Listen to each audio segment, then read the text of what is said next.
And I'm now delighted to be joined by Fianna Fail TD for Carlow Kilkenny Peter, Chap, Cleere. Peter, we're just come out of the Dáil chamber and there's a big talk in the Dáil on the subject of special educational needs. It is a big issue, but Kilkenny has got some good news as regards special educational needs classrooms. Yeah, it's absolutely a huge issue. And last week there were 209 additional rooms allocated around the country. 8 of those in Kilkenny in schools like Carrageen and Mooncoin and Lister Lynn and Glenmore and the Gaelskull up at Kilkenny as well, to mention but a few. So an awful lot of work has been done in this space over the last number of years, but there's an awful lot more work to do. And there's still some ongoing projects that we're waiting to get clearance for and approval for in the next couple of weeks as well. So it's an area of huge interest to me personally, but also the government. You heard the Taoiseach say inside there, every single child has the right to an education, and we need to make sure that the facilities and infrastructure is there. There are challenges, but a huge amount of work has been done over the last number of years. And as I said to you, we've got 9 approved in Kilkenny and Carlow, and there are more to come. Absolutely, and there does seem to be certain roadblocks in the way that was said in the Dáil. Even the installation of a modular classroom could take 12 to 18 months. So there are things that could be, dealt with to speed up those delivery of those important classrooms.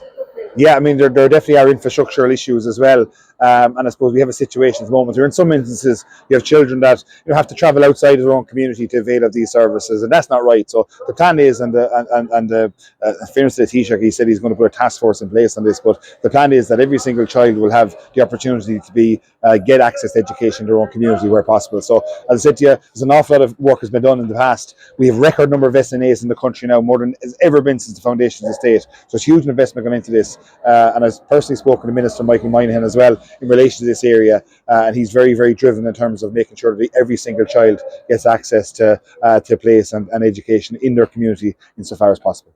And as regards, the issues that are coming to you on the ground, I'm sure you are getting a lot of representations from parents on the subject of special needs. So I'm sure you're glad to be able to deliver on classrooms and extra SNAs where you can. But there's still a lot of frustration out there, and parents really do need the help. Yeah, absolutely. As I said, I give Glenmore as an example. I mean, we've got 2 new rooms in Glenmore. That's 12 children that can be catered for in that new class. And I suppose with that, we're very fortunate. We get additional teachers, additional SNAs. So there are opportunities there in terms of staff numbers as well, and for newly qualified teachers and for SNAs, etc. So an awful lot has been done, but you're dead right, Paul. More needs to be done, and more will be done over the lifetime of this government to make sure every child gets that opportunity. And Deputy Cleere, Carlow Kilkenny is very fortunate. Fianna Fail have a county councillor who is an SNA, so you have boots on the ground, grassroots county councillor telling you what's happening in the classrooms. Yeah, and Councillor Jenny Catslattery will be a huge advocate for the special education side of things, and she works in Kilkenny City Vocational School at Kilkenny. I know she's done some talks, and you've done a roadshow yourselves, and they've gone down really, really well. So look, it's something that is very personal to me as well in terms of the SNA side of things. I've seen firsthand the impact and the benefit it can have to children and the boost they can give them. So it's such a huge area. We're rightly focused on it. We've done a huge lot on it, but absolutely more needs to be done. I'll be the first to acknowledge and recognise that. But there will be an awful lot more in the coming weeks and months and years in this space, and I'm looking forward to working with many, many schools across the constituency to help deliver the same for them. And you were on the board of management of the Barracks Vocational School. I think you were chairman of the board of management up to very, very recently. What other developments would you like to see as regards in education in Carlow Kilkenny? Yeah, so obviously in my role, I was chairman of Kilkenny Carlow ETB for 7 years, and I suppose at that I would have seen firsthand, I suppose, the challenges and opportunities that are facing the educational system. We are going to have a new College of Further Education and Training coming to Kilkenny. A new 15-acre site has been purchased, and that's going to be a game changer in terms of access to education, not just the second level side, but for third level, and for people that are in transition and not sure where they want to go. So there's a huge opportunity there. There'll be 1,500 full-time places, 3,500 part-time places. And that's going to be a massive centre of education, centre of excellence in Kilkenny. Absolutely more needs to be done in terms of our schools. We have some fantastic schools on the go at the moment. I know Gael Colashta and Kilkenny City Vocational School are two schools in particular. Their two new campuses are working along well, and I'm really excited to see how what that brings in the future as well, and how quickly we can get those over the line. So, look, education is something that's very important to me. I have been on the ETB for 10 years, and I just want to continue to make sure we can secure funding and access to the infrastructure and facilities for our younger people, to make sure that they can get the education they deserve. As I said to you, the Taoiseach said earlier on, every single child deserves access to education, and I suppose that's very important to me, that every child gets that opportunity. And you had a very, very interesting post on social media there recently about the whole subject of scam texts.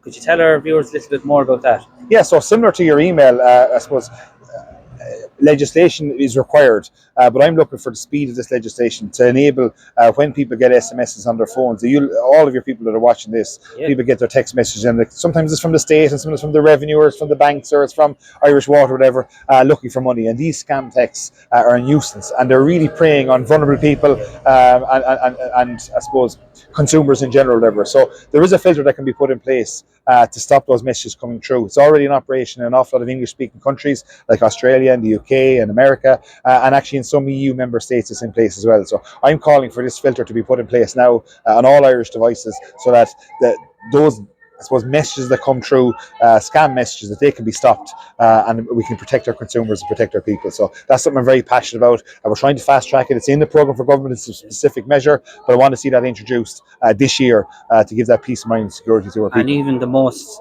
tech-savvy person can fall a victim to these fraudsters as well. Come here, I've been caught myself, Paul. You know what I mean? You get a message and you think, wow, you know what I mean? And sometimes they're so real. They can look so professional. That's very, very easy to get caught. And I suppose, as I said to you, there is a bit of infrastructure there, a piece of technology that can absorb those scams. So I just think if we could get that in place across the board, not just the Kilkenny people, but the Irish people in general, I think it would make a huge difference, because especially a lot of our older people and vulnerable people and people that might not be as tech savvy as some of our younger cohort, you know, it's an awful position to be put in, and fraud is a huge problem in this country, and I suppose we need to protect, as I say, consumers and the most vulnerable. Put my hands up, I've been caught myself, and it's not a nice feeling, but as I said to you, we just need to put these measures in place. And as you know yourself, Kilkenny, it is a proud military city, and Carlow Kilkenny is a proud military constituency. You spoke with the Taoiseach and Minister, who's also the Minister for Defence, recently about the barracks in Kilkenny, and have you some updates? Absolutely. I was very fortunate to get the opportunity to discuss with the Minister, the Taoiseach Minister for Defence, Simon Harris, last week in the Dáil, about the Defence Forces, but in particular about James Stephens Barracks, and I suppose the impact it has on Kilkenny and the benefit it gives to Kilkenny City, not just in terms of the Defence Forces duty, but also the economic benefit that the city gets from it, and I suppose the work that they do outside of the traditional Defence Forces. For example, when there's a flood, or when there's snow, or when there's ice, they're out helping put salt on the footpaths, etc., whatever. So over $5.5 million has been invested in capital projects in the barracks over the last number of years. I've invited Taoiseach to Kilkenny. He's accepted. We get dates in the diary. But what I'm really happy with is he has confirmed his commitment to James Stephens Barracks. He's confirmed his commitment to all the staff that are there, and that they continue to operate out of James Stephens Barracks. And it's a huge cog, I suppose, in the Defence Forces, and in particular in the Southeast. Services all the Southeast. So I really, really welcomed his, I suppose, ambition and commitment to James Stephens Barracks in Kilkenny, and ensuring that there's as much funding as possible made available over the coming years as well. And there's been a lot of talk, Deputy Cleere, about Ireland's place in the world on a question of neutrality and the triple lock. I know Simon Harris has brought a memo to Cabinet there recently. So what are your thoughts on the whole changing of the triple lock? Yeah, I suppose the triple lock, when it would have come in originally, was, I suppose, a three-pronged approach in terms of the government, the Dáil, the House, I suppose, and the UN had to, I suppose, approve, I suppose, the deportation or the Irish deploying troops out abroad.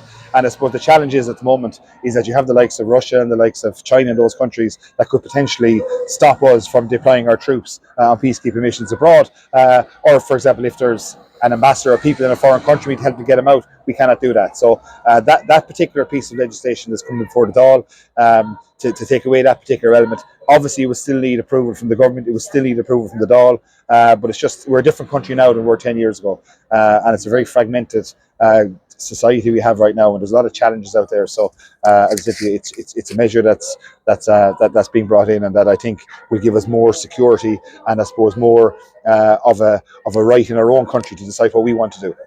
Definitely, Chap Cleere, there's a lot of talk out there on social media and within different political parties of fear that and anticipation that our sons and daughters, brothers, fathers, sisters, mothers might be deployed over to war like in Ukraine, and that is a lot of people are worried about that. Will it be just kept to peacekeeping, or will it be sent to war-torn countries? Oh no, peacekeeping is absolutely the imperative thing here. And as I said to you, it's not that we're just automatically going to send people abroad to UN or whatever, but it's really, really important that I suppose Ireland can decide what's best for Ireland. We are a neutral country. We need to hold on to a neutrality. That's very, very important to me, very, very important to the country. But at the moment, we're completely hamstrung in that we cannot do anything because of, obviously, with the UN element, and because you have Russia and China and those countries there, that we need their approval to deploy even more than 12 people. So there's also legislation being brought forward where up to 50 people can be deployed on peacekeeping missions as well without approval. So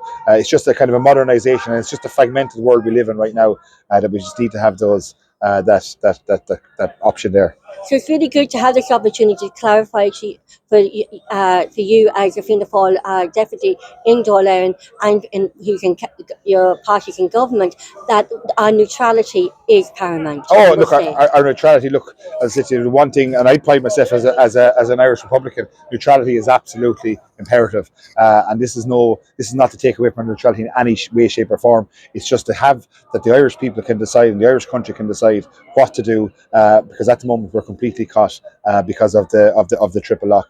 As I said, it's not to say that we want to send troops in the morning. It's just to give that option there, and that the Irish country can decide what we want to do and when we want to do it in terms of peacekeeping missions, but also in terms of war-torn countries where there are Irish people out there, and that we can control our embassies, etc., and that we don't need approval from the UN or to veto that.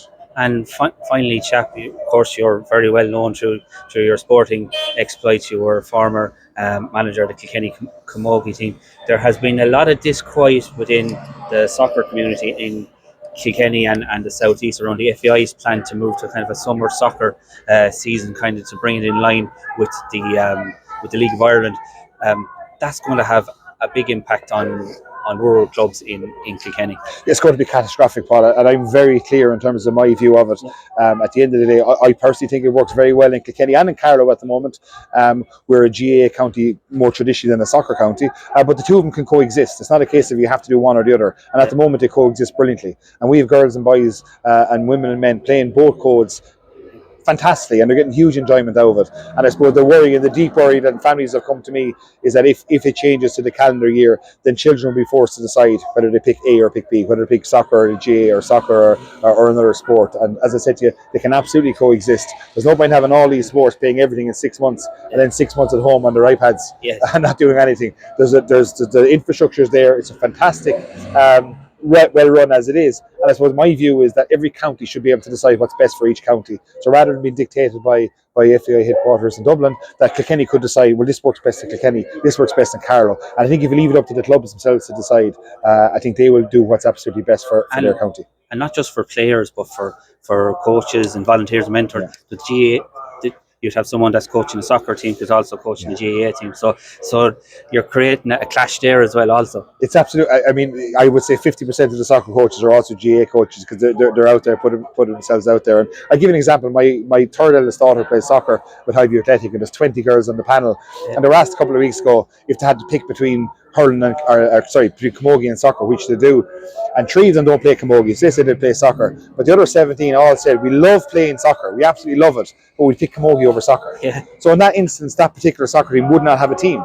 And I suppose the flip side of that then, Paul, is you could have a GAA club that has really small numbers. And if 2 or 3 girls decide they want to play soccer ahead of GA, then that camogie club or that hurler club might not have the numbers to field a 15-a-side team. So, I mean, it coexists, in my opinion, really, really well at the moment. They need to be supported to continue to do that, but let each county decide what's best for them rather than being dictated this is the way we're going, because it's not just about the elite player, it's about all players, and so ensuring that every single child, male or female, that wants to play soccer or wants to play GA has that opportunity, and opportunity is very, very important to me. And it was just announced there, just in maybe in the last hour, that Kilkenny has received funding for Greenways. Yeah, 1.7 million approved for Kilkenny today is fantastic news. A couple of individual projects, but a really, really exciting one is actually from Innisteed to New Ross.